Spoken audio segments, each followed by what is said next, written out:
पुसद वाशिम रोडवरील 70 माळघाट वळणामध्ये तवेरा 4 चाकी वाहनाचा भीषण अपघात झाल्याची घटना आज सकाळी 7 वाजताच्या दरम्यान घडली आहे। नगर जिल्ह्यातील भाविक दर्शनासाठी माहूरकडे जात होते, परंतु सकाळी चालक यांचे वाहनावरील नियंत्रण सुटल्याने सदर वाहन झाडावर आदळल्याने तवेरा गाडीचा काही भाग चकनाचूर झाला आहे।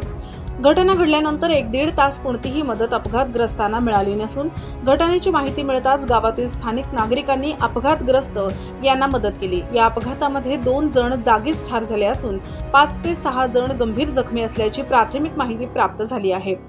खंडाळा पोलीस स्टेशन यांच्याकडून अपघात प्रकरणी माहिती घेतली असता PSI कायंदे यांनी आपण घटनास्थळी दाखल झाले असून अपघात प्रकरणी संपूर्ण माहिती घेत असल्याचे त्यांनी यावेळी सांगितले आहे। काही जखमींना स्थानिकांनी वाशिम येथे पाठवले असून मृत्यू झालेल्यांना पुसद येथील रुग्णालयात पाठवण्यात आल्याची प्राथमिक माहिती पोलीस सूत्रांकडून मिळाली आहे।